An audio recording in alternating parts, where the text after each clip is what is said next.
Hello ladies and gentlemen, it is Trisha here with Insectopia looking at another nifty little bug. Last week we discussed looking at and sketching an adult stonefly here.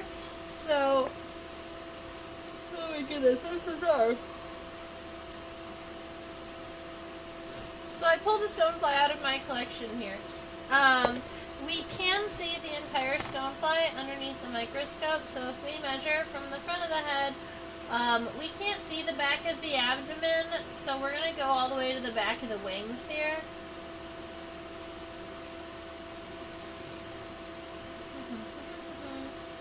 It is 1.55 centimeters long from the front of the head to the back of the wings. This is an average size stonefly. I have seen them smaller and I've seen them significantly larger. Alright, so stoneflies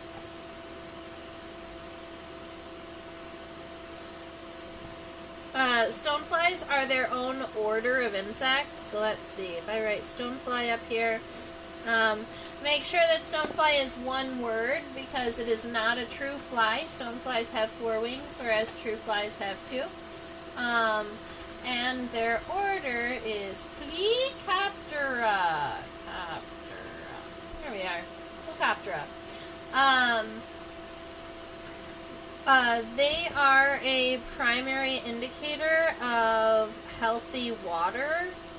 Because of the way that they breathe, they need to have highly oxygenated, healthy water to survive in streams and creeks.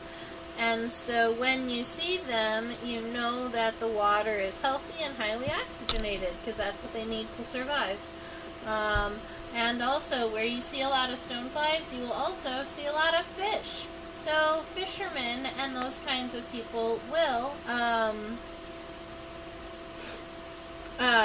use things like stoneflies, mayflies, and caddisflies to go fly fishing.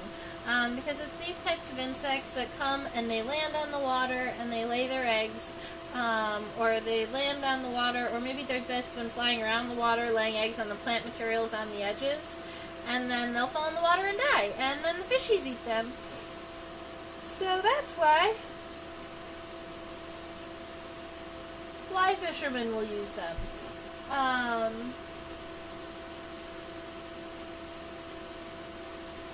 Very good. So, this is our cute little stonefly here. Admittedly, let's continue talking about stoneflies before we get drawing today.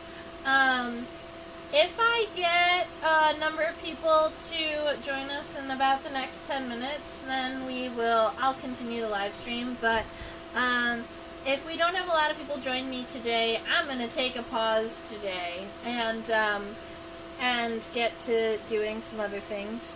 But here we are. So let's go ahead and look. We're going to zoom into our stonefly a little bit. We're just going to check it out.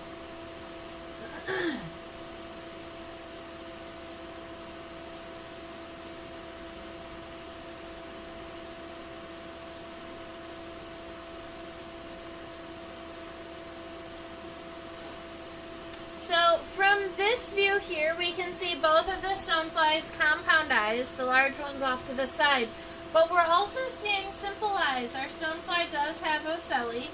I'm thinking, yeah, it does have 3. It just didn't, we couldn't see it over the edge.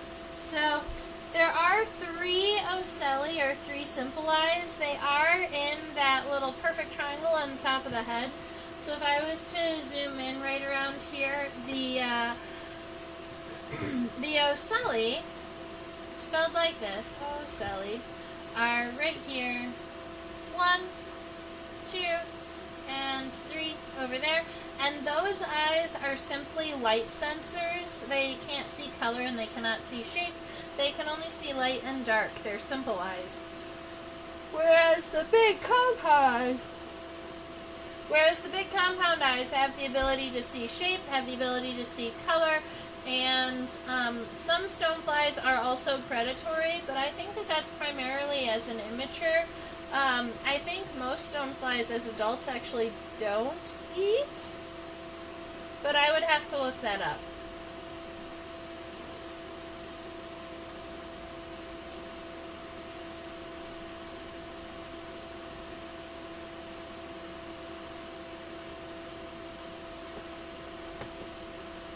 there's also a part of me.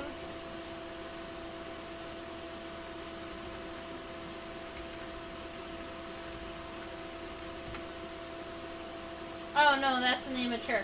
I was so in the immature there are additional maxillary lobes called the glossa and the paraglossa, and we identify them using that, but in the adult we don't call them that. And that's, I wanted to double check. I wanted to make sure of that vocabulary there. Alright, so here's the plan. We're going to look at the rest of the bug. We're going to check out some of its body parts, and then we're going to take a pause for this week. So the wings are incredibly long. They fold directly over top of the body. So when you're looking at the wings of a stonefly, you're going to be able to tell a stonefly versus a caddisfly by the way that the wings, by the way that they hold their wings overall. So stoneflies are going to hold their wings flat, just like this, so that they're kind of elongated with the body. Whereas caddisflies, when they close their wings like this. They close their wings kind of on a triangle, like a little tent over their body. So stoneflies close like this, caddisflies close like this. You're going to find them both in the same environments, both in and around water bodies, and they are both found in similar types of water bodies. Healthy, flowing water that has high oxygen and many fish. The only other insect that would be like that, stoneflies, caddisflies, are the mayflies. You've probably seen or heard of mass mayfly emergences. Mayflies, when they land with their wings over top of the body. So it's funny because just by checking out where the wings are sit and how they're sitting, you can ID them to order at least. So you have mayflies are up, caddisflies are down, stoneflies are flat. Alright, so I know that this was only about 10 minutes and we're just gonna call it today.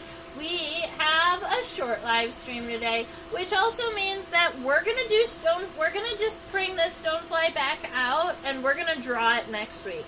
So if you're out there and you were 15 or 20 minutes late and you said, oh my goodness, I really wanted to watch this, I am just really tired today, so I'm going to allow myself this break, and we can draw this stonefly next week.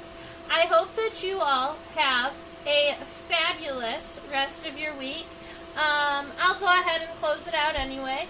I teach on a platform called OutSchool. Subscribe. Those are for tips, but I didn't teach much today, so I just want to say thank you if you stuck around and watched these 10 minutes and hung out with me.